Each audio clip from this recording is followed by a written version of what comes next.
पद के भेद हमने पढ़े कि कितने प्रकार के होते हैं, 2 प्रकार के। कौन कौन से? विकारी और अविकारी। हमने जाना था कि विकारी शब्द विकार से मिलकर बने हैं, विकार मतलब परिवर्तन। तो अविकारी यानी विकारी शब्द की परिभाषा थी कि जिन शब्दों के अंदर कारक, काल, लिंग, वचन इन 4 आधार पर कोई भी परिवर्तन होता है तो वो शब्द क्या कहलाते हैं? विकारी कहलाते हैं। और इस विकारी के आगे हमने अ जोड़ दिया, अ का मतलब नहीं। तो इसकी परिभाषा क्या हो गई कि जिन शब्दों में लिंग, वचन, कारक, काल के आधार पर कोई परिवर्तन नहीं होता वो क्या कहलाएंगे? अविकारी। ठीक है, तो अविकारी शब्द हमारे 4 प्रकार के होते हैं। अब इन्हीं को हम पढ़ने वाले हैं आज की क्लास में। बहुत ज्यादा बड़ा नहीं है, बहुत ज्यादा ऐसा लेंदी नहीं है कि जो आपको समझ में ना आए। आज भी इस क्लास में आपको ज्यादा कुछ लिखना नहीं है, केवल 1-2 उदाहरण लिखने हैं, बाकी सारी चीज जो है आपके पास लिखकर रखी हुई है। ठीक है, तो यहाँ पे हम ध्यान देते हैं। तो अविकारी शब्द का दूसरा अर्थ यानी दूसरा नाम, अविकारी शब्द का दूसरा नाम है अव्यय शब्द। यहाँ पर जो दिया है ये अव्यय शब्द, ये इसका क्या है? दूसरा नाम है। इसे जानते हैं, यानी अविकारी और अव्यय इनका मतलब क्या होता है? दोनों का एक होता है। तो आप में से बहुत सारे छात्रों ने पढ़ा होगा जब हम पढ़ रहे थे समास, तो जब समास पढ़ रहे थे तो उसमें हमने एक शब्द, एक समास पढ़ा था, अव्यय समास। ठीक है, अव्ययी भाव समास। तो अव्ययी भाव समास में हमने जाना था कि जो समास का पूर्व पद है यानी पहला पद है, या तो उस पर कोई उपसर्ग होता है, या तो क्या होता है, या कोई अव्यय शब्द होता है। तो वो हमारा क्या होता है? वो समास अव्ययी भाव समास कहलाता है। ये हमने पढ़ा था समास में। और आप में से ऑनलाइन में से जिन छात्रों ने ये नहीं पढ़ा है तो पढ़ेंगे, जब हम समास पढ़ेंगे तो वहां पे फिर ये पॉइंट आएगा। अव्ययी भाव समास के अंदर पूर्व पद या तो कोई उपसर्ग होता है या तो कोई अव्यय शब्द होता है। तो हमारे सामने ये सवाल उठता है, अव्यय शब्द कौन सा, क्या? तो आज हम वही जानकारी लेने वाले हैं यहाँ पे कि अव्यय शब्द यानी जिसे हम अविकारी के नाम से भी जानते हैं, वो शब्द हमारे क्या होते हैं, कौन कौन से होते हैं। ठीक है, चलो तो परिभाषा हमारे सामने है। जो शब्द लिंग, वचन, कारक, काल से अप्रभावित, अप्रभावित मतलब जिस पर कोई प्रभाव नहीं पड़ता हो या जो जिसमें किसी प्रकार का कोई परिवर्तन नहीं होता हो, उन्हें हम अविकारी या अव्यय शब्द कहते हैं। ये 4 प्रकार के होते हैं। कौन कौन से?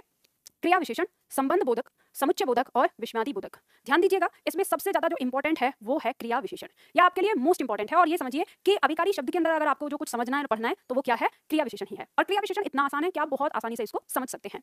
तो हम देखते हैं, अब आपकी परीक्षा में यहाँ से डायरेक्ट प्रश्न आए हुए हैं क्रिया विशेषण से। अगर आपने प्रीवियस क्वेश्चन पेपर देखा होगा तो इस तरह से आया है कि प्रीवियस क्वेश्चन पेपर में अगर एक सेट में क्रिया विशेषण से संबंधित प्रश्न है तो हर सेट में वो रिपीट हुआ है। मतलब इस तरीके से कि वही same to same question type से, सेम ही टाइप से, उसमें थोड़ा बहुत बदलाव करते हुए रिपीट, यानी हर सेट में आपको क्रिया विशेषण का एक क्वेश्चन जरूर मिलता है। तो इसलिए ये हमारे लिए इंपॉर्टेंट हो जाता है क्रिया विशेषण।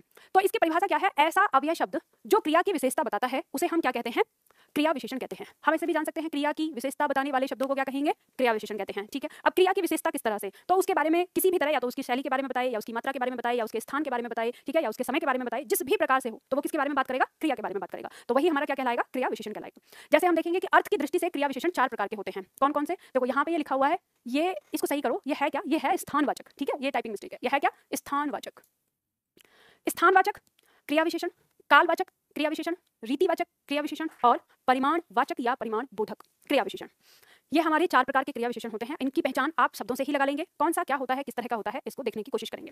सबसे पहले हमारे सामने है स्थानवाचक क्रिया विशेषण। स्थानवाचक क्रिया विशेषण हमारा कहता है, सबसे पहले अब देखो इसको आपको किससे समझ आना है? इसके नाम से। स्थान मतलब वो स्थान के बारे में बात करेगा, वो बात करेगा कि क्रिया किस स्थान पर हो रही है उसकी बात करेगा, वो क्या कहलाएगा? स्थानवाचक। यानी क्रिया विशेषण स्थिति और दशा, स्थिति और दशा का मतलब स्थान से ही है, ठीक है, का बोध कराता है, उसे हम स्थानवाचक क्रिया विशेषण कहते हैं। इसके 2 उपभेद हैं। अब ध्यान दीजिएगा, आपकी परीक्षा होती है अलग अलग प्रकार की। यहाँ पे आपको जो इसके उदाहरण पढ़ने हैं अपनी परीक्षा के अनुसार पढ़ने हैं।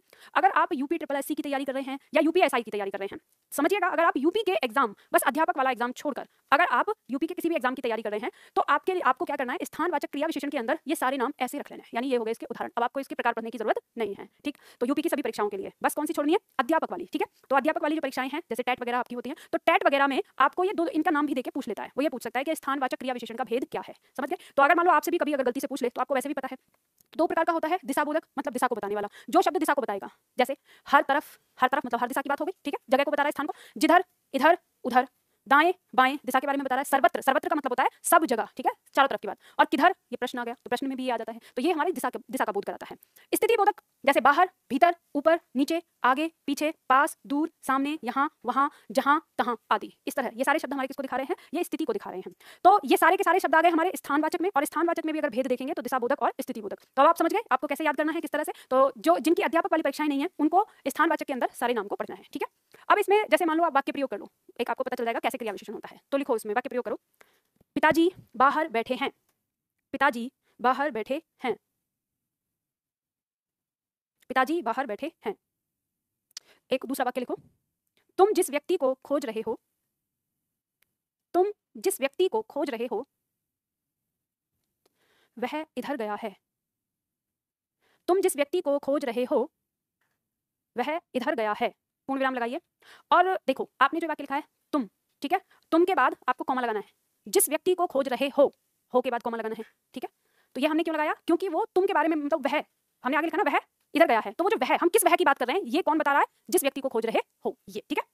तो इस तरह से जब कभी भी आए, हमेशा आपको याद रखना है कि संबंधवाचक जो सर्वनाम हमारे होते हैं, जैसे जो, जिसका, जिन्हें, जिन्होंने, जिसके लिए, इससे जुड़े हुए जितने भी शब्द होते हैं या वाक्य अंश होता है, उन सबके दोनों आगे पीछे हम किसका प्रयोग करते हैं, कॉमा का प्रयोग करते हैं। ये बात मैंने आप लोगों को पहले से बताई है, इस बात का ध्यान रखिए हमेशा लिखते समय, लेखन में आपको ये बहुत ज्यादा ध्यान में रखना पड़ेगा। अब आते हैं हम अपनी क्रिया पर, क्रिया विशेषण पर। तो बताइए पहला वाक्य क्या था, पिताजी बाहर बैठे हैं। तो यहाँ पे बैठे हैं, ये क्या है, क्रिया है, रेखांकित करिए। और इस क्रिया का स्थान कहाँ बताया गया है, बाहर। तो ये बाहर क्या है, क्रिया विशेषण। और क्रिया विशेषण का कौन सा भेद, स्थानवाचक। तो स्थानवाचक क्रिया विशेषण।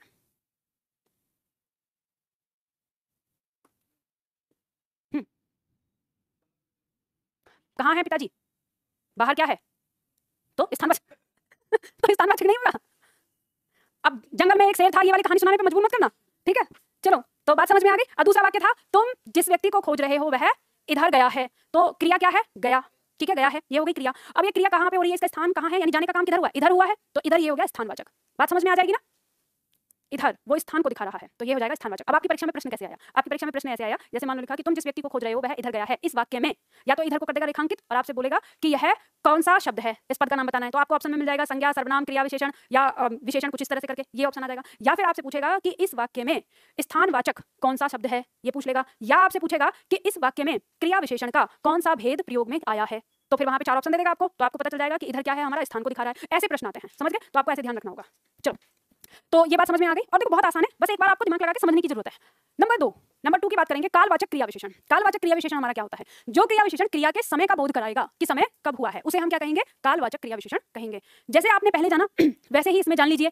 अध्यापक की परीक्षाओं को छोड़कर सभी परीक्षाओं के लिए सारे के सारे उदाहरण एक साथ, और अध्यापक वाली परीक्षाओं के लिए छात्रों को इनका भेद भी पढ़ना है, मतलब इनका उपभेद। पहले तो हो गई है क्रिया विशेषण के भेद 4, और इन भेद के भी क्या हो गई है, उपभेद, ठीक है, भेद के अंदर भेद है। तो यानी समय बोधक, अवधि बोधक और पुण्य बोधक। जब बात आएगी केवल कालवाचक क्रिया विशेषण की, तो कालवाचक में आपके सारे शब्द आएंगे, यानी आज, कल, परसों, अब, जब, पहले, पीछे, सवेरे, फिर, कभी ना कभी, निरंतर, अब तक, सतत, नित्य, आजकल, सर्वदा, सदैव, लगातार, हमेशा, प्राय। ये सब किसको दिखा रहे हैं, समय को दिखा रहे हैं, ये बात ध्यान रखिएगा। अगर मान लो ऐसे ना पता चले, आपको इनके भाव से समझ में ना आए, तो बेशक चाहे शब्दों को रट लेना, ठीक है। जैसे बार बार, प्रतिदिन, बहुधा, कई बार, घड़ी घड़ी, हर घड़ी, ठीक है। तो कालवाचक में सारे के सारे शब्द आ जाएंगे। अब अगर हम अध्यापक की परीक्षा की तैयारी कर रहे हैं, तो हमें फिर इनको ऐसे देखना होगा। समय बोधक मतलब जो समय के बारे में बता रहा है, नॉर्मल नाम आ जाएंगे इसमें, जैसे आज, कल, परसों, अब, जब, ये सब क्या है, सीधे सीधे समय की बात कर रहा है। अवधि बोधक, जो शब्द एक अवधि को दिखाता हो, जिसमें आपको ऐसा लगे कि यहाँ से लेके यहाँ तक कुछ समय की बात हो रही है। जैसे कभी ना कभी, मान लो मैं आपसे ये कहूँ कि कभी ना कभी तो आपको सफलता मिलेगी, तो वो जो कभी ना कभी क्या है, एक समय की बात हो रही है, एक हिस्से की, एक टाइमिंग की, ठीक है। निरंतर, जैसे हम कह रहे हैं हमें निरंतर परिश्रम करना चाहिए, तो मतलब ये एक अवधि कोई बता रहा है, लगातार होते रहने का। ऐसे ही अब तक मैंने ये जाना, तो अब तक मतलब एक समय से लेकर अब तक का, तो हमने टाइम को क्या किया है, बाउंड किया है। तो जहां पे भी आपको लगे कि इस शब्द के अंदर यहाँ से लेकर यहाँ तक किसी एक समय अंतराल की बात हो रही है, यानी अवधि को शो करा रहा है, तो समय और अवधि में क्या अंतर होता है, यही होता है। जैसे मान लो कि मैं बचपन में पेड़ पर चढ़ा करता था, तो बचपन शब्द क्या है, अगर ऐसे पूछ लिया जाए तो बचपन क्या है, अवधि को शो करा रहा है। और अवधि को शो कराने वाला ये कौन सा होगा, कालवाचक क्रिया विशेषण ही होगा। ये बात समझ लेना, बचपन किसको दिखा रहा है, ये अवधि को शो करा रहा है, और किसमें आ जाएगा। इसी तरह से जवानी, इसी तरह से बुढ़ापा, ठीक है, जब अगर ये आ जाएगा तो ये भी किसको, ऐसे तो ये भाववाचक संज्ञा है, लेकिन कभी जब आए तो इसमें क्या है, हमारी अवधि है। बात समझ में आ गई, अंतर रखिएगा, अवधि के बारे में पूछ लिया जाता है कभी कभी, ठीक है। इसी तरह से पुण्य बोधक का मतलब क्या होता है, क्या, सतत। देखो ध्यान दो, सर्वदा, सदैव, लगातार, हमेशा, इन सब का एक मतलब है, समझ गए। और ये सतत, ये शब्द अलग अलग हैं। सतत का मतलब लगातार, ठीक, निरंतर, हाँ। तो ये आप कह सकते हो कि ये निरंतर, सतत, सदैव, लगातार, हमेशा, सर्वदा, ये जो है एक तरह से पर्यायवाची हैं, एक चीज के क्या है, ये पर्यायवाची हैं, ठीक है। पुण्य बोधक के अंदर आ जाएगा जहां पे आपको किसी समय अंतराल को रिपीट होने का भाव आए, ठीक है। जैसे हमने कहा बार बार, तुम बार बार यही काम करते हो, मतलब एक के बाद एक, फिर से एक। जैसे प्रतिदिन वह स्कूल जाता है, तो एक पहले गया एक समय अंतराल में, फिर आगे गया समय अंतराल में, तो यहाँ पे क्या है, रिपीट वाली चीज आ रही है। ऐसे ही बहुधा, बहुधा ऐसा होता रहा है, मतलब अधिकतर, जिस चीज को आप क्या कहते हो, अधिकतर। और अधिकतर शब्द भी इसी में आ जाएगा, ये भी किसको दिखा रहा है, समय को। आप अगर इसमें ना लिखा हुआ तो लिख लेना, ठीक है। कई बार भी क्या है, किसी पॉइंट को मतलब एक ही पॉइंट क्या हो रहा है, रिपीट हो रहा है। कई बार ऐसा हुआ है, लोग आकर लौट गए, तो ये क्या हुआ है, मतलब एक समय अंतराल को। घड़ी घड़ी, हर घड़ी, तो ये जिसमें आपको समय का रिपीटेशन महसूस हो कि ये चीज जो है रिपीट हो रही है, ठीक है, बार बार आ रही है, तो वहां क्या होता है, पुण्य बोधक होता है। पहचान लेंगे आराम से। हालांकि इसके आने की संभावना न्यूनतम है, मतलब पूरी तरह से नहीं है, लेकिन फिर भी रखा है कि मान लो बाई चांस परीक्षा में आ जाए, तो उपभेद आने की जरूरत नहीं है, आने की संभावना उतनी नहीं है, आएगा बस यही इस तरह से, यानी कालवाचक के अंदर ही सारे। लेकिन मैं तो इसलिए समझा दे रही हूँ ना, मान लो आ जाए तो उतना कठिन नहीं है, आसान है, बहुत आसान है, ठीक है। बस समझना है आपको। लेकिन इसमें स्पेस नहीं दिया है, तो आप यहाँ पर कहीं पे स्पेस हो तो एक वाक्य लिख लो, वाक्य प्रयोग कर लेंगे हम। यहाँ पर लिखो इसमें, हाँ इसमें लिखो, यदि तुम मेहनत करोगे, यदि तुम मेहनत करोगे तो कभी ना कभी सफल हो जाओगे, तो कभी ना कभी सफल हो जाओगे। लगातार और बार बार में क्या डिफरेंस होगा, बेटा इसमें देखो ऐसा होगा लगातार, तो क्या होता है अगर हम किसी चीज को जानने की कोशिश करते हैं लगातार में कि यहाँ से शुरू होकर यहाँ से चला यहाँ तक आ गया, तो ये चीज किस चीज को दिखा रही है, लगातार होना दिखा रही है। और वहीं पे अगर मान लो कि ऐसा हो कि थोड़ा सा यहाँ से यहाँ तक, फिर यहाँ से यहाँ तक और फिर यहाँ से यहाँ तक, तो अब जो ये वाला हिस्सा है थोड़ा यहाँ से लेके यहाँ तक हुआ, फिर गैप हो गया, फिर यहाँ से लेके यहाँ तक हुआ, फिर यहाँ से लेके यहाँ तक और फिर यहाँ से लेके यहाँ तक, तो इस चीज को हम कहेंगे बार बार। ठीक है, ये बार बार होगा यानी कुछ समय के बाद ये, तो ये अंतर होता है लगातार और बार में। ठीक है, चलो क्या लिखा आप लोगों ने, यदि तुम मेहनत करोगे तो कभी ना कभी सफल हो जाओगे। तो इस वाक्य के अंदर कभी ना कभी, ये हमारी क्रिया का कौन सा, क्रिया विशेषण का कौन सा भेद है, कालवाचक। ठीक है, इसमें लिख लो, रेखांकित करके लिख लो कालवाचक। कभी ना कभी, कभी ना कभी में कोई गैप नहीं है। कभी ना कभी का मतलब है कोई एक पॉइंट आएगा और जब भी वो आएगा उस समय आप सफल हो जाओगे। ठीक है, कभी ना कभी अपने आप में एक अवधि है, एक समय के लिए। ठीक, चलो ये बात समझ में आ गई, आगे बढ़ते हैं। तीसरा है रीतिवाचक। रीतिवाचक क्रिया विशेषण, जो क्रिया विशेषण क्रिया की रीति, रीति का मतलब वो कैसे हो रही है, किस प्रकार से, ठीक है, उसकी शैली क्या है, तो का बोध कराता है, उसे हम क्या कहते हैं, रीतिवाचक क्रिया विशेषण कहते हैं। ठीक है, इसके 7 उपभेद माने गए हैं। 7 उपभेद में फिर ध्यान दीजिएगा, आपको क्या करना है, सब में बस एक ही उदाहरण, मतलब सबका यही उदाहरण है, रीतिवाचक के लिए सारे आगे उदाहरण, और जब उपभेद की बात आए तो आपको अलग अलग भी आप कर सकते हैं।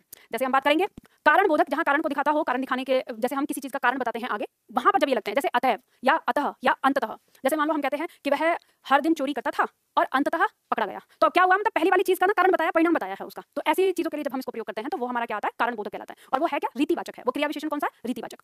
जैसे दिया निषेध बोधक, यानी जहां पर जो शब्द मना करने के लिए आएगा, निषेध करने के लिए, तो इसमें हमारा आ जाता है मत, नहीं, न और ना, जैसे जिसका प्रयोग करते हैं। अब आप ये पूछेंगे आपका कि मैम कब तो न का प्रयोग करेंगे, कब ना का करेंगे, जैसा अंदाज है आपका। ठीक है, जिस तरह से, जैसे हम बोलते हैं यहाँ मत बैठो, ठीक है, तो हमने कहा यहाँ मत बैठो, ये बोल दिया। हम ये भी कह सकते हैं यहाँ नहीं बैठो, ठीक है, यहाँ ना बैठो, ठीक है, यहाँ ना बैठो, तो जैसा जिसका अंदाजा वैसे आप इसका प्रयोग कर सकते हैं, क्योंकि सारे शब्दों का अर्थ क्या है, निषेध से है, मना करने से है, तो ये सब किसमें आएगा, निषेध बोधक में आएगा। स्वीकार बोधक, स्वीकार बोधक में जब किसी चीज को आप स्वीकार करते हो यानी एक्सेप्ट करते हो, जैसे ठीक, अच्छा, हाँ, जी, अवश्य, जरूर, तो कभी हम बोलते हैं जरूर मैं यह काम करूंगा, या मैं यह काम जरूर करूंगा, ऐसे बोलते हैं, या मैं यह काम ठीक समय पर कर दूंगा, तो ठीक मतलब आप उसको क्या करो, स्वीकार करो, या ठीक है मैं आ जाता हूं, ऐसे बोलते हैं, मतलब क्या किया, स्वीकार किया। तो ये ठीक है, ये किसको दिखा रहा है, आपकी क्रिया विशेषण को दिखा रहा है। ठीक है, ऐसे समझना है आपको। प्रकार बोधक की बात करेंगे तो प्रकार बोधक में आ जाएगा जैसे परस्पर, अचानक, यूं ही, ध्यानपूर्वक, जैसे तैसे या सहसा। अब ये प्रकार बोधक क्यों इसको नाम दिया गया है, इसको समझाना थोड़ा सा मुश्किल है कि प्रकार मतलब कैसे, ये ऐसे शब्द हैं जो अचानक से हो जाने वाले काम को दिखा रहे हैं, तो आपको शब्द याद रख लेना है। जैसे परस्पर, परस्पर का मतलब क्या होता है, आपस में। ठीक, जैसे कहते हैं कि हम परस्पर समझते हैं, परस्पर मतलब एक दूसरे को समझते हैं। ठीक है, अचानक, अरे मैं वहां गया था, अचानक से तेज आवाज हुई, तो अचानक मतलब अचानक से हो जाना, यूं ही, ध्यानपूर्वक या जैसे तैसे या सहसा, ऐसे शब्द नहीं याद रखिएगा। ठीक है, ये प्रकार बोधक में रहेगा। निश्चय बोधक की बात करें, जो शब्द निश्चितता को दिखाते हो, जैसे निसंदेह, निसंदेह वह आ गया होगा, अगर हम ये बोल रहे हैं तो मतलब क्या है कि हम बोल तो रहे हैं कि आ गया होगा, हम उसमें निश्चितता भी दिखा रहे हैं, निसंदेह, या निसंदेह तुमने ही ऐसा कहा होगा, मतलब हम पहले से उस चीज को जानते हैं, इसलिए हम बोल रहे हैं उसमें कि जहां हम निश्चितता को दिखा रहे हैं। बेशक, वस्तुतः, सचमुच, मुख्यतः, आप इन सारे शब्दों का प्रयोग करते हैं अपनी भाषा में, जब भी आप बोलचाल करते हैं तो आपको पता ही है। अनिश्चय बोधक, कुछ शब्द ऐसे होते हैं जो अनिश्चितता को दिखाते हैं, जैसे यथा संभव, यथा का मतलब होता है के अनुसार। ठीक है, तो जैसे हमने कहा यथा संभव, तो संभव मतलब होना, तो जिस तरह से जो हो सकता है उसके अनुसार। ठीक है, जैसे यथाशक्ति, तो शक्ति के अनुसार, या शायद, अब ये किसको बता रहा है, अभी हमें पता नहीं है, जैसे मान लो हम कहें तुम अपनी शक्ति के अनुसार या यथा संभव तुम काम करना, जितनी तुम्हारे अंदर शक्ति है हमें तो नहीं पता उसके बारे में, यानी अनिश्चित है। ऐसे ही कदाचित, यथा साध्य, अनिश्चित है ना, हम एक हाँ ना, दिक्कत क्या है आने में, बताओ दिक्कत क्या है। शायद शब्द जो है वो अनिश्चितता को दिखाने वाला क्रिया विशेषण है। शायद आज वर्षा हो, यहाँ पे तो शायद निश्चितता को दिखाता है कि अनिश्चितता को, तो वो अनिश्चितता ही तो है। हम पढ़ के रहे हैं, मैं कुछ गलत पढ़ रही हूं, गलत लिखा हुआ है क्या, तो फिर दिक्कत क्या है। शायद अनिश्चितता को कहते हैं और अनिश्चितता में ही लिखा हुआ है ये, मैंने आपको कहा ये लिखा नहीं है, इसके उपभेद हैं। कहाँ चल रहे हो तुम, क्या दिमाग में चल रहा है तुम्हारे, तुम 2 कदम या तो 2 कदम आगे रहोगे या 2 कदम पीछे रहोगे, तुम हमारे साथ साथ नहीं चल सकते हैं। चलो जैसी इच्छा, अब हम यही कह सकते हैं कि जंगल में एक शेर था, अब उसके आगे तुम समझ जाओ। ठीक है, तो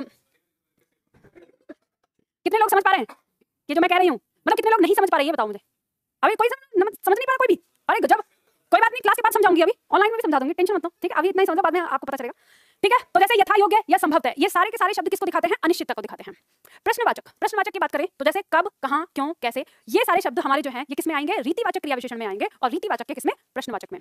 अब आपके दिमाग में सवाल उठेगा कि मैम हमने तो इनको पढ़ा था सर्वनाम के अंदर, तो ये तो प्रश्नवाचक सर्वनाम के रूप में भी आते हैं, तो ध्यान रखिएगा जब आपसे ये पूछ लिया जाए कि यह सर्वनाम है और सर्वनाम का कौन सा भेद, तो प्रश्नवाचक सर्वनाम, और जब सर्वनाम न करके आपसे पूछा जाए कि क्या है क्रिया विशेषण, तो क्रिया विशेषण में रीतिवाचक क्रिया विशेषण। ठीक है, तो ये आपको समझना है, क्योंकि अब आप कहेंगे कि मैम यहाँ पे तो एक सवाल फिर उठेगा आपके दिमाग में कि लेकिन सर्वनाम तो विकारी है और ये कैसे है यहाँ पे अविकारी। तो ध्यान दीजिएगा, ये प्रश्न मेरे दिमाग में पूरी तरह से है पहले, और मैं भी इसको नहीं समझ पाती, क्योंकि हमको पता है कि ये शब्द इनमें परिवर्तन हो सकता है या जा सकता है, तो क्यों इनको यहाँ पर रखा गया है, इसका कोई ऐसा उत्तर नहीं है। फिर बहुत ज्यादा अध्ययन करने के बाद हमें ये पता चलता है, या काफी चीजों को देखने के बाद कहीं स्पष्ट रूप से लिखा हुआ नहीं मिला, क्योंकि सवाल ये उठता है कि जो सर्वनाम है वो तो विकारी शब्द है, और सर्वनाम को जब वो उनको हम यहाँ रखेंगे तो अविकारी में कैसे रख सकते हैं, परिवर्तन तो इनमें होगा ही। तो हम देखते हैं कि जब हमारे पास एक शब्द था, हमने पढ़े थे 2 शब्द सर्वनाम के अंदर, क्या और कौन, याद नहीं? हाँ? क्या और कौन, ये प्रश्नवाचक थे। तो हमने जिस प्रकार से मैं के रूप देखे उसी प्रकार से हमने इसके भी, यानी कौन जो है इसका भी रूप होता है, क्या का इसका भी रूप होता है जो बनता है। तो वो जो रूप बनते हैं तो परिवर्तन होकर आ जाते हैं। अब उन्हीं में से है ये जो शब्द है कहाँ। ये कहाँ जो है किसको दिखाता है, स्थान को दिखाता है, ठीक है। और स्थान को दिखाने वाला रूप कौन सा होता है, अधिकरण का, अधिकरण होता है। कब है ये किसको दिखाता है, ये समय को दिखाता है। और समय को दिखाने वाला कारक कौन सा होता है, अधिकरण होता है। तो हम ये कह सकते हैं कि ये क्या और कौन का कौन सा रूप है, अधिकरण रूप, ठीक है। इसी तरह से जैसे हम यहाँ पे देखें कैसे और किसे, तो ये भी हमारे आ जाते हैं जो संबंध कारक या अपादान कारक के अंदर से लग जाता है, तो इसके रूप आ जाते हैं। तो ये हमारा प्रश्न उठता है। लेकिन अब मुद्दा ये है कि किसी ने इसको ये बात कहा ही नहीं है कि अलग है, इसका रूप परिवर्तन नहीं होता। तो आने वाले समय में आगे हो सकता है कि इसको अलग हटा दिया जाए, लेकिन अभी के लिए आपको ये याद रखना है, क्योंकि वर्तमान समय में आपकी परीक्षा में प्रश्न आ सकता है और ये लिखा हुआ है। जैसे आप लोगों ने देखा होगा, मैं अक्सर आपसे बोलती हूँ कि हमारी किताबों में बहुत सारे पॉइंट ऐसे हैं जो अपने ही रूल को, जो पीछे दिया है कोई नियम, उसी नियम की धज्जियां उड़ाते हैं आगे, और फिर भी उन पर कोई ध्यान देने वाला नहीं होता है, और हम उनको रट्टू तोता की तरह पढ़े जा रहे हैं। तो ये भी हमारा एक पॉइंट कौन सा है, रट्टू तोता वाला पॉइंट है, इसे आपको रटना पड़ेगा। इसलिए मेरा ऐसे कहना मजबूरी है, क्योंकि मैं नहीं चाहती कि आपके कोई भी अंक मेरी वजह से कट जाए, तो इसलिए अभी आपके पढ़ाने में से तो मैं इसको हटा नहीं सकती। लेकिन ये है कि इससे पहले कि आप लोग मुझसे प्रश्न करो, मैंने आपको खुद ही बता दिया है कि यहाँ पे प्रॉब्लम है, इसको आपको चुपचाप मान लेना है। कहने का मतलब ये है कि ये शब्द होते तो सर्वनाम है, लेकिन आप इनको किसमें याद रखेंगे, यहाँ के लिए अभी प्रश्नवाचक, रीतिवाचक, क्रिया विशेषण के अंदर।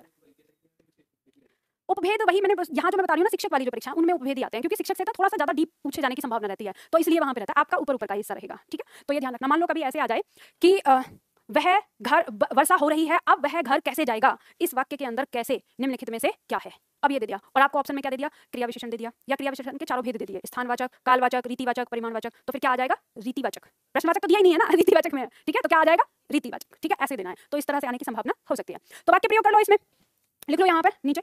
जैसे एक तो वाक्य यही लिख लो जो मैंने अभी बताया कि वर्षा हो रही है, वर्षा हो रही है, वह घर कैसे जाएगा। वर्षा हो रही है, अल्प विराम लगाना है इसके बाद,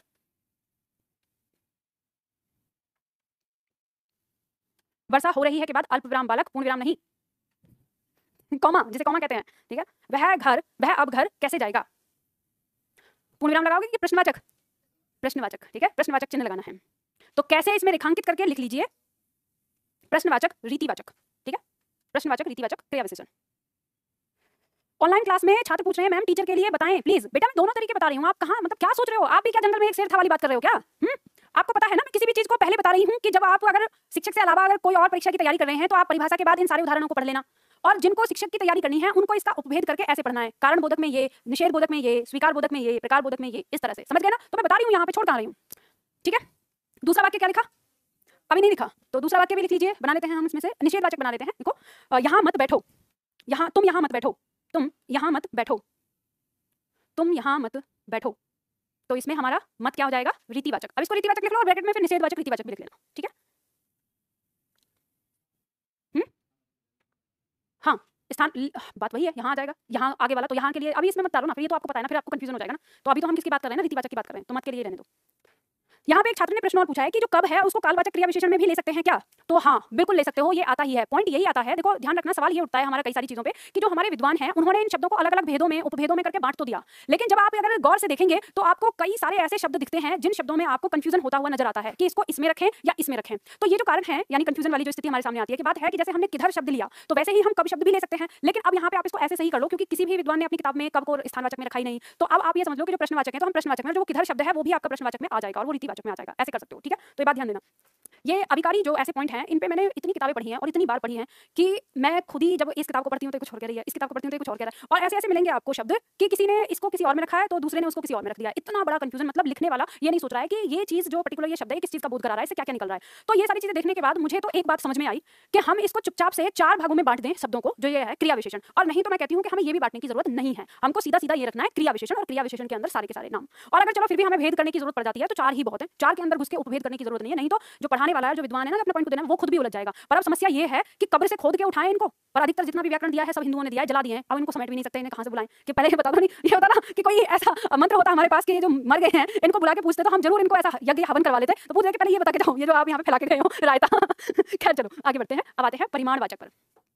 परिमाणवाचक और परिणाम दोनों में अंतर होता है, इसको तो सावधानी से उच्चारण करना है। परिमाण का मतलब होता है मापतोल, ठीक है। तो मापतोल इसी से आप समझ जाओगे। हम यहाँ कह सकते हैं कि परिमाणवाचक क्रिया विशेषण के अंदर जो क्रिया विशेषण क्रिया की परिमाण, यानी परिमाण का मतलब मात्रा का बोध कराएगा, मापतोल का। अब क्रिया को हम गिनती तो नहीं कर सकते, यानी क्रिया जो है उसकी तो क्या होगी, एक तरह से मापतोल ही होती है, मात्रा ही होती है। तो ठीक है, अब उसे हम क्या कहेंगे, परिमाणवाचक कहेंगे। इसके 5 उपभेद दिए हैं, और परिमाणवाचक में किस तरह से, जैसे मान लो केवल, बस, काफी, ठीक, पर्याप्त या बराबर। अब अभी आपने देखा स्वीकार में ठीक है पहले से, और ये सारी किताबों में दे रखा है डबल डबल। समस्या ये उठ जाती है कि आप किस में रखोगे, परिमाण में रखोगे। अगर ठीक आ जाए तो परिमाण में रखोगे कि इसमें पर्याप्त बोधक में रखोगे। तो इसे मैं यहाँ पे यही सोचती हूँ, जैसे बहुत सोचने के बाद, समझने के बाद हम ये कह सकते हैं कि जैसे अक्सर ठीक शब्द का प्रयोग जो हम करते हैं वो स्वीकृति के लिए करते हैं। और जैसे मान लो पर्याप्त बोधक, अब ऐसे कहते हैं ना बस बस रहने दो इतना ठीक है, तो बोलते तो है वहां पे भी आता है पर्याप्त के लिए, लेकिन वहां बोलने के लिए हम पहले बस शब्द मतलब इसका प्रयोग करते हैं। तो हम ये कह सकते हैं कि अगर जब इसमें बात आए, दोनों आ जाए और ठीक आए, तो आपको सबसे पहला अधिकार किस पे रखना है, रीतिवाचक में रखना है, स्वीकार पे। ठीक है, तो इसमें आप इसको ऐसे करके यहाँ पे लिख लो, नहीं तो फिर परेशान हो जाओगे।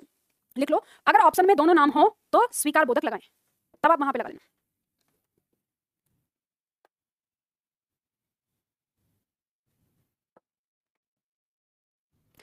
ऑनलाइन में छात्र ने पूछा है क्रोधी संज्ञा है कि क्रिया विशेषण। बेटा ना तो संज्ञा है ना क्रिया विशेषण। जैसे आप कहते हो क्रोधी व्यक्ति, क्रोधी अपने आप में विशेषण है, ठीक है, वो क्रिया विशेषण का मतलब होता है जो क्रिया के लिए आए। लिख लिया आप लोगों ने ये, चलो अब यहाँ पे समझते हैं। तो ये हो गया पर्याप्त बोधक, यानी जो क्या दिखाया, हम कहें कि केवल इतना ही है मतलब क्रिया को दिखा रहा है, या बस करो इतना ही काफी है, वो किसको दिखा रहा है, मात्रा को। ठीक है, तुलना बोधक की बात करें तो कितना, जितना, इतना, उतना। तो जब हम कहते हैं कि जितना तुम मुझे परेशान करोगे उतना ही मैं तुम पर गुस्सा करूंगी, तो यहाँ पे क्या हो गया, मात्रा को दिखा रहा है ये। ठीक है, और मात्रा दिखाने में कौन सा, तुलना। ठीक है, दोनों वाला, दो के बारे में।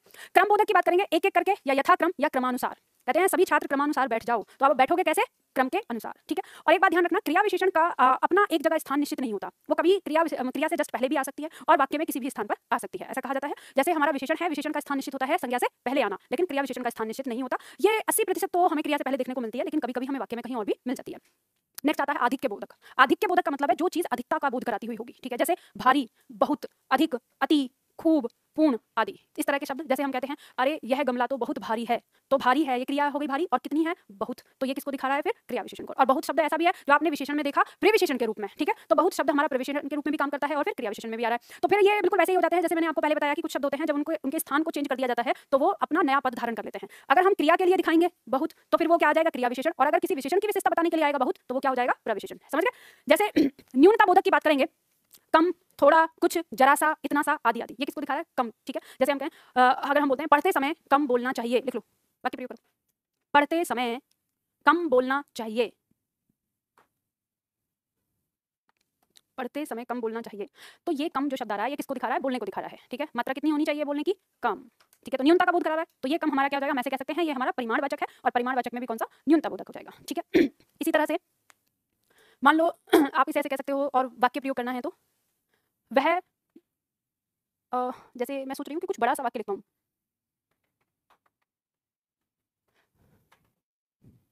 ऐसे लिख लो, चलो छोटा ही वाक्य लिख लो। देखो इसमें दीपक दीपक कई दिनों से अधिक पढ़ रहा है। दीपक कई दिनों से अधिक पढ़ रहा है। दीपक कई दिनों से अधिक पढ़ रहा है। तो यहाँ पे हमारी क्रिया क्या है, पढ़ रहा, और पढ़ रहा कितना, उसकी मात्रा क्या बताई जा रही है, अधिक। तो अधिक यहाँ पे क्या हो जाएगा, हमारा परिमाणवाचक हो जाएगा, और परिमाणवाचक में भी अगर हम देखेंगे तो आधिक्य बोधक हो जाएगा। हाँ, तो क्या दिक्कत है उसमें, वो तो जितनी आएंगे उतनी क्रिया अलग अलग लगती रहेंगी। हमने ऐसा नहीं पढ़ा बाकी जो आए कि कारक चिन्ह हमारे एक से ज्यादा आ जाते हैं जब कारक पढ़ते हैं, तो हम जरूरी नहीं होता कि वाक्य में हमारे 2 या 3 कारक हो, हम 6 के 6 कारक, 7 के 7, 8 के 8 कारक के साथ वाक्य बना सकते हैं। तो ऐसे ही है, आपके कुछ भी आ सकता है। ठीक है, तो बात समझ में आ गई आपको। तो ये है हमारे यहाँ पर क्रिया विशेषण, और क्रिया विशेषण में आपने देखा इनको 4 प्रकार का। तो एक बार जल्दी से देख लेंगे, ये हमारा महत्वपूर्ण है हमारे लिए। तो क्रिया विशेषण हमने 4 प्रकार की देखी। स्थानवाचक, स्थानवाचक वह क्रिया विशेषण जो स्थान का बोध कराता है, वो क्या कहलाता है, स्थानवाचक क्रिया विशेषण कहलाता है। दूसरा हमने देखा कालवाचक, काल मतलब समय, जो क्रिया विशेषण क्रिया के समय का बोध कराता है, कालवाचक कहलाता है। चौथा देखा हमने परिमाणवाचक क्रिया विशेषण, जो क्रिया की मात्रा का बोध कराता है, परिमाणवाचक कहलाता है। अब ध्यान दीजिएगा, स्थानवाचक अलग निकाल दो, कालवाचक अलग निकाल दो, परिमाणवाचक अलग निकाल दो। अब जितने भी क्रिया विशेषण बच गए सबके सब किसमें आ जाएंगे, रीतिवाचक में। जैसे छात्रों को थोड़ी सी प्रॉब्लम हो जाती है, मैम ये रीतिवाचक थोड़ा सा समझना मुश्किल हो रहा है या ऐसी सारी चीज हो रही है, तो उसमें आप अपने आप को इस तरह से कर सकते हैं कि आपने ये देख लिया, मान लो कोई शब्द दे दिया और आपसे पूछा गया कि यह बताओ यह कौन सा क्रिया विशेषण है, तो आप देखेंगे कि क्या यह कालवाचक है, समय को बता रहा है, अगर वो समय को नहीं बता रहा तो काट दो। क्या यह स्थान को बता रहा है, नहीं बता रहा, काट दो। क्या यह क्रिया की मात्रा का बोध करा रहा है, नहीं करा रहा, काट दो। 3 कट गया, चौथा बच गया, यानी क्या होगा, रीतिवाचक। समझ गए, इस तरह से इसको याद रख लेना। अब आता है हमारा संबंध बोधक। संबंध बोधक हमारे जो अभिकारी शब्द हैं, परिभाषा कहती है वे शब्द जो संज्ञा या सर्वनाम के साथ लगकर उनका वाक्य के अन्य पदों के साथ संबंध सूचित करते हैं, उन्हें हम क्या कहते हैं, संबंध बोधक कहते हैं। इसमें जैसे करके लिखो, जैसे संबंध बोधक में जैसे कौन कौन से शब्द आ जाएंगे, जैसे में लिखो, जैसे मारे, जैसे सहित, जैसे बिना, जैसे पूर्व, जैसे समेत आदि। और भी आ जाता है, और भी लिख लो। ठीक है, और आदि। वाक्य प्रयोग करो, मेरा भूख के मारे दम निकल रहा है।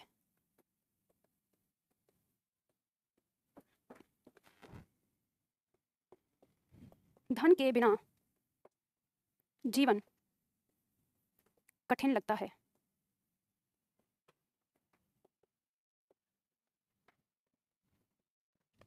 देखो, इसमें शब्द है मारे और शब्द है बिना। ये दोनों शब्द हमारे क्या कहलाएंगे? संबंध बोधक। अब हमारी परिभाषा क्या कहती है? हमारी परिभाषा ने ये कहा कि वाक्य के अंदर किसी संज्ञा या सर्वनाम का संबंध किसी दूसरे अन्य पद के साथ दिखाने वाले शब्द हमारे क्या कहलाते हैं? संबंध बोधक शब्द कहलाते हैं। ठीक है, अब आपने इससे पहले संबंध कारक भी पढ़ा, तो संबंध कारक क्या था? संबंध कारक ये कहता है कि वह जो संज्ञा या सर्वनाम का किसी दूसरे शब्द के साथ क्या दिखाता है? संबंध दिखाता है। तो आपको यहाँ पे बात दोनों एक जैसी लगती है कि फिर आप ये कहेंगे फिर हम संबंध कारक और इसको कैसे समझेंगे? तो ध्यान देना, जब भी इस तरह का शब्द खोजना है, मान लो आपके प्रश्न में आ जाए कि निम्नलिखित वाक्य के अंदर आपको बताना है संबंध कारक शब्द कौन सा है, तो ऐसे में आप क्या खोजेंगे? आपकी मदद करेगा संबंध कारक चिन्ह। ठीक है, तो संबंध कारक चिन्ह क्या है हमारा? का, की, के। आपको इस चिन्ह को खोजना है। ठीक है, और ये चिन्ह आपको जहां भी दिखाई दे, जैसे यहां आ गया, तो देखना है कि इस चिन्ह के इधर साइड में जो होगा वो तो होगा कारक, ये तो आपको पता है, ये तो हो गया संबंध कारक। और इस चिन्ह के इधर साइड में अगर वो संज्ञा नहीं है, ठीक है, अगर वो संज्ञा नहीं है तो यहां पर वो जो कुछ भी होगा वो क्या होगा? संबंध बोधक होगा। ठीक है, संबंध बोधक शब्द होगा। तो जैसे दिया है भूख के मारे, अब यहाँ पे क्या है? ये जो मारे शब्द है ये इस दम शब्द का संबंध भूख से दिखा रहा है, यानी दम क्यों निकल रहा है, किस कारण से निकल रहा है? भूख के कारण से। ठीक है, तो इस चीज को दिखाने के लिए आया। अब यहाँ पे देखो, यहाँ कारक चिन्ह है, इस कारक चिन्ह से पहले जो ये शब्द है ये तो हो गया हमारा संबंध कारक, और संबंध कारक अब इस कारक चिन्ह के इधर जो ये शब्द है बिना, ये कोई संज्ञा नहीं है। ठीक, तो ये ही हमारा क्या कहलाएगा? संबंध बोधक शब्द कहलाएगा। अब ये दिखा रहा है धन का संबंध दिखा रहा है जीवन से, यानी जीवन कठिन क्यों लगता है? धन के कारण। ठीक है, तो इसको ऐसे ही समझ लेना। मान लो अगर ऐसे लिखा हो, जैसे मान लो अगर ये लिखा है यहाँ पे कि राजू के पिता, राजू के पिता, तो अब ये मत सोचना आप कि इस के साथ यहाँ पे जो है अब ये हमारा संबंध कारक शब्द हो जाएगा, यानी संबंध बोधक, क्योंकि पिता तो क्या है? एक संज्ञा है। आपको यहाँ देखना, यहाँ वो शब्द होना चाहिए जिसमें कोई परिवर्तन ना हो, यानी ऐसा जैसे ये दिए हैं, दो चार उदाहरण दिए हैं। जैसे हम कहते हैं कि वह मंदिर की ओर गया है, तो की के बाद आ रहा है ओ, और जो और जो दिया है कि उस ओर यानी उस तरफ। ठीक है, तो ये हमें ध्यान देना है कि इस तरह के शब्दों को हम क्या कहेंगे? संबंध बोधक कहेंगे, और इसकी पहचान आराम से हो जाएगी आपको। क्योंकि जब एग्जामिनर को अगर संबंध बोधक पूछना है तो वो आपको वाक्य में देगा ही उस तरह से। तो कारक चिन्ह का, की, के बाद वाला जो शब्द आपको देखने को मिलेगा वही आपका क्या होता है? संबंध बोधक होता है। ठीक है, संबोधन का मतलब होता है पुकारना, और संबंध का मतलब होता है रिश्ता, रिलेशन। दोनों एक जैसे लगते हैं। ठीक है, तो संबोधन होता है पुकारना और संबंध बोधक ये अलग है, संबंध को दिखाने वाला, बोध मतलब समझाना। ठीक है, तो संबंध को समझाने वाला, इसलिए उसको संबंध बोधक कहते हैं। बात समझ में आ गई? चलो, तो ये बहुत ही सरल है, आसानी से समझ सकते हैं। अब बात करेंगे हम समुच्चय बोधक की। तो समुच्चय बोधक हमारा क्या होता है? जो शब्द शब्दों, वाक्यांशों, वाक्यों को आपस में जोड़ने या अलग करने का काम करते हैं उन्हें हम समुच्चय बोधक शब्द कहते हैं। ठीक है, समुच्चय बोधक शब्द अलग अलग प्रकार के होते हैं। जैसे सबसे पहला आता है आपका संयोजक समुच्चय बोधक। संयोजक शब्द का मतलब होता है जोड़ने वाला। ठीक है, तो जो शब्द एक दूसरे को आपस में जोड़ेंगे तो वो क्या कहलाएंगे? संयोजक शब्द कहलाएंगे। ये वे शब्द होते हैं जो दो पदों और वाक्यों को आपस में जोड़ने का काम करते हैं। उदाहरण में है और, तथा, एवं, व। ये चार शब्द होते हैं। ठीक है, इन चारों का मतलब ये होता है और से, चारों का एक अर्थ है, और, तथा, एवं, व। आप दोनों में, चारों में से किसी के स्थान पर कुछ भी रख सकते हैं। तो इनका यानी ये हमारे क्या कहलाते हैं? संयोजक कहलाते हैं। वाक्य प्रयोग इसमें कर लो, जैसे लिखो इसमें दीपक और राजू, दीपक और राजू स्कूल जा रहे हैं, दीपक और राजू स्कूल जा रहे हैं। दूसरा वाक्य लिखो इसके नीचे, पवन घर आ गया है, पवन घर आ गया है, आ गया है, और नितिन अभी नहीं आया है। पवन घर आ गया है, कॉमा, और नितिन अभी नहीं आया है। बड़ी जल्दी जल्दी आप लोगों ने पूर्ण विराम लगा दिया है, लिखते नहीं है कि पूर्ण विराम तो एकदम इतनी तेज स्पीड से लगते हैं आपके यहाँ। सुनते नहीं हो, थोड़ा सा पॉज लिया करिए एकदम से लगाने से पहले। हाँ, क्या है ये? हाँ, ये उद्धरण चिन्ह है। देखो, उद्धरण चिन्ह आपका ऐसे लगेगा, ध्यान देना। देखो, अगर ऐसे यूं होके और यूं, तो ये उद्धरण चिन्ह है इसके साथ। ठीक है, और जो ये ऐसे होता है तो ये पुनरुक्ति में आएगा। अरे ठीक है, बहस मत करो, चलो अब बाद में देखना। हाँ, तो मैंने दोहरा लिखा है क्योंकि वो उसके साथ पूछ रहा है ना पुनरुक्ति वाला, इसलिए बताया है। तो पुनरुक्ति के लिए इसलिए दोहरा बताया ना। सुनो, तो बात समझ में आ गई आपको? पहला वाक्य हमने देखा, उसमें हमारा क्या है? दीपक और राजू, तो वहां और ने किसको जोड़ा? शब्द को जोड़ा, क्योंकि हमने देखा है कि यहाँ पे ये क्या करते हैं? पद और वाक्यों को। ठीक है, और दूसरा हमने वाक्य को जोड़ा। अब इस और की जगह आप एवं भी लगा सकते हो, तथा भी लगा सकते हो, कि दीपक तथा राजू, या जैसे बाद में हमने लगाया या वो लगा सकते हो। ठीक है, ये चारों लग जाएंगे। इसके बाद दूसरा आता है हमारा विभाजक या विभक्त। विभाजक या विभक्त समुच्चय बोधक ये वे शब्द होते हैं जो पदों या वाक्यों को जोड़कर भी क्या करते हैं? अलग अलग व्यक्त करते हैं, जैसे या, अथवा। ठीक है, दोनों में से कोई सा भी लग जाएगा। तो वाक्य प्रयोग करो, लिखो इसमें, इनमें कॉमा नहीं लगेगा, वो वाक्य में इनमें कॉमा क्यों लगेगा? यदि किसी वाक्य में एक वाक्य के बाद समुच्चय बोधक शब्द आता है तो उससे पहले कॉमा लगता है। ये वाक्य नहीं है, दीपक और राजू ये वाक्य नहीं है, ये शब्द है, तो इनमें कॉमा नहीं लगेगा। अगर ऐसे होता कि सोनू, राजू और दीपक, तो सोनू और राजू के बीच में कॉमा लगता। ठीक है, इन दोनों के में। अगर और नहीं लगा होगा तो, अब जब और लगा है तब नहीं, शब्दों के अंदर नहीं। ठीक है, वाक्य जो मैंने विराम चिन्ह आपको पढ़ाया उनको जाके फिर दोबारा से समझना। ठीक है, कंफ्यूजन हो रहा है आपको, तो ये वो लिख लिया। इसमें वाक्य लिखो, मैंने कुछ बोला भी लिखवाया था क्या? लिखो इसमें, जैसे हमने कहा सीमा और, रुको, सीमा अथवा दीपा, और इसमें कोई कॉमा नहीं लगेगा यहाँ पर, ठीक है। सीमा अथवा दीपा इस मकान में रहती है। सीमा अथवा दीपा इस मकान में रहती है।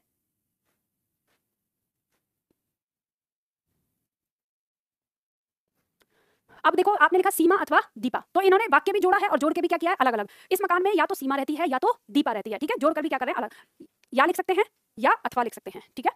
चलो इसके बाद आता है विरोध दर्शक। विरोध दर्शक समुच्चय बोधक शब्द, यानी जो विरोध करते हुए नजर आएंगे। ये पहले वाक्य के विषय का निषेध करते हैं और अन्य विषय को फिर सूचित करते हैं। जैसे उदाहरण किंतु, परंतु, लेकिन, बल्कि, अगर, मगर, पर आदि, ठीक है। इस तरह के शब्द होते हैं। जैसे वह घर चला जाता, वह घर चला जाता, किंतु उसे छुट्टी नहीं मिली। वह घर चला जाता किंतु उसे छुट्टी नहीं मिली। वह घर चला जाता किंतु उसे छुट्टी नहीं मिली। तो इसमें आपको पता चल रहा है कि ये जो किंतु है ये पहले वाले वाक्य का क्या कर रहा है, निषेध कर रहा है और फिर आगे कुछ बता रहा है। अब किंतु कहें, परंतु कहें, लेकिन कहें, जो भी आप कह सकते हैं, ठीक है। इसके बाद अगला आता है हमारा परिमाण दर्शक। परिमाण दर्शक समुच्चय बोधक का मतलब क्या होगा, सॉरी परिमाण नहीं, परिणाम। परिणाम दर्शक, परिणाम को दिखाने वाला मतलब रिजल्ट को दिखाने वाला जो बता रहा है। तो इसमें इस प्रकार के शब्दों में पहले वाक्य का परिणाम दूसरे वाक्य में नजर आता है।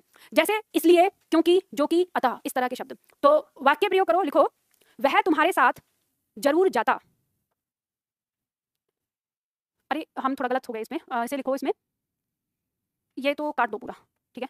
ये वाक्य काट दो, हम दूसरा लिखेंगे इसमें।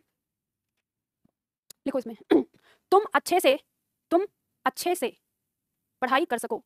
तुम अच्छे से पढ़ाई कर सको इसलिए मैंने तुम्हें दिल्ली भेजा। तुम अच्छे से पढ़ाई कर सको इसलिए मैंने तुम्हें दिल्ली भेजा। इस वाक्य से आपको ये समझाना चाह रही हूँ कि ये डायलॉग आपके पिताजी का है, ठीक है। और जब भी आपका मन भटके और जब भी लगे कि आप वाहियातगिरी में निकल रहे हैं इधर उधर, तो इस वाक्य को याद कर लेना कि हमारे माता पिता किस तरह से हमारे कष्टों, हमें अपने ऊपर कष्टों को झेलकर हमें यहाँ पर भेज रहे हैं, है ना। तो ये समझाना चाहती हूँ, ठीक है। चलो मेरे कहने से पहले आप लोग समझ गए, तो ये आपकी समझदारी को दर्शाता है ना? क्या बोल रहे हो? जैसे कि तुम, ठीक है। अब ऑनलाइन वालों को पता नहीं चला होगा कि मैंने क्या बोला है, तो मैं बता देती हूँ। यहाँ हमारा एक खुरापात छात्र है, वो कह रहा है कि बहुत सारे लोग तो जोमर्दी से भेज दिए। जोमर्दी का मतलब इनका कहना है जबरदस्ती, ठीक है। तो कि कहा है कि बहुत सारे छात्र तो जबरदस्ती भेज दिए गए हैं माता पिता की तरफ से, तो इसलिए मैंने जवाब दिया जैसे कि तुम, क्योंकि वो पता चलता है उनकी हरकतों से। चलो तो कोई बात नहीं बेटा, ये जबरदस्ती आपको उस दिन समझ में आएगी जिस दिन आपकी शादी होगी और आपका बच्चा होगा, और जब आप अपने बच्चे को उसका भविष्य बनाने के लिए आप उसके साथ सख्ती करेंगे और जब वो आपकी तरह शैतानी करेगा, आपकी नहीं सुनेगा, तो उस समय आपको ये याद आएगा कि अरे ये तो बदला है, ये तो बदला हो रहा है, मैंने मेरे पिता के साथ यही सब किया, इसीलिए मेरी औलाद मेरे साथ ये सब कर रही है ना। चलो तो देखो ध्यान दो, संकेतवाचक। अच्छा इससे एक बात और आप लोगों को बताती हूँ। आपने कभी जीवन में ऐसा देखा होगा कि जिनकी औलाद सही काम नहीं करती है तो अक्सर वो रोते हैं कि मेरी औलाद बिल्कुल सही, कि मान लो लिखा हो कि यद्यपि वह इस काम को कर सकता है तो भी वह करना नहीं चाहता, तो ये क्या हो जाएगा, गलत, क्योंकि यद्यपि के साथ तो का प्रयोग नहीं करेंगे। तो जो जिसके साथ जोड़ा बना है उसका प्रयोग उसी के साथ होगा, यानी यद्यपि आया है तो तथापि। अब आप कहोगे कि ये यद्यपि और तथापि का मतलब क्या है, तो यदि को संस्कृत में यद्यपि और तथापि को हिंदी में तो, ठीक है। यदि को यद्यपि और, यानी ये यद्यपि और तथापि यदि और तो के संस्कृत है। हाँ जी, महाभारत देखी होती तो समझ में आ जाता। हाँ चलो तो बात समझ में आ गई, लिख लो इसमें वाक्य लिख लो। यदि मैं निखिल से मिलूंगा, यदि मैं निखिल से मिलूंगा,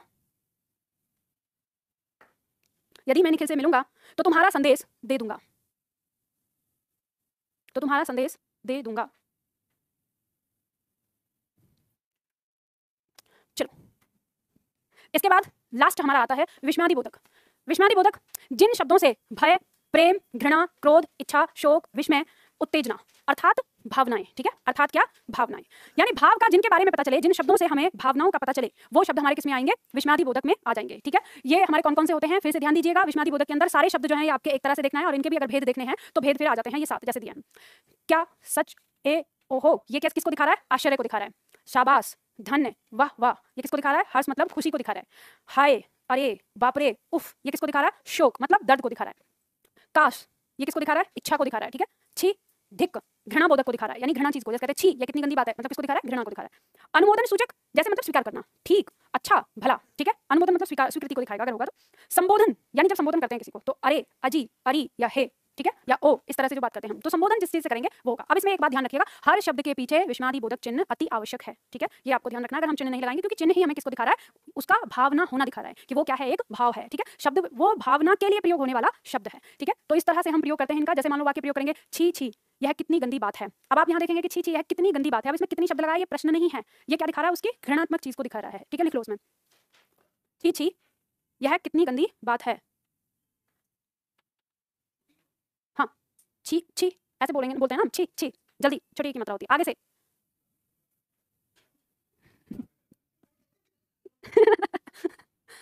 वाक्य लिख लो। जैसे सच, सच तुमने ऐसा देखा था। सच, अब ये किसको दिखा रहा है? आश्चर्य को। सच तुमने ऐसा देखा था। हाँ, पूर्ण विराम लगेगा, पूर्ण विराम इन शब्दों में ही लगेगा, इन शब्दों में ही लगेगा और लास्ट में इसमें पूर्ण विराम लगेगा। ठीक है, सच, सच के बाद विस्मयादिबोधक चिन्ह लगाना है।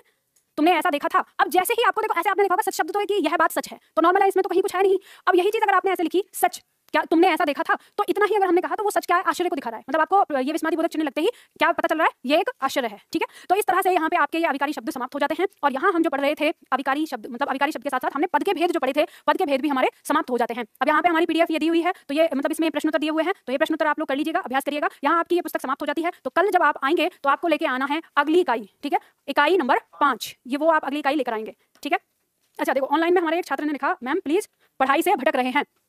आप लोगों को मैंने सिखाया बात। अब क्योंकि ये ऐसी वाली बात थी जो आपको किसी किताब में नहीं सिखाई जाएगी, ये सिखाया जाना चाहिए था। लेकिन हमारे इस समय समाज में ये बात चल रही है कि उपदेश किसी को अच्छे नहीं लगते। ऐसा लगता है अरे हमें मत सिखाओ उपदेश। और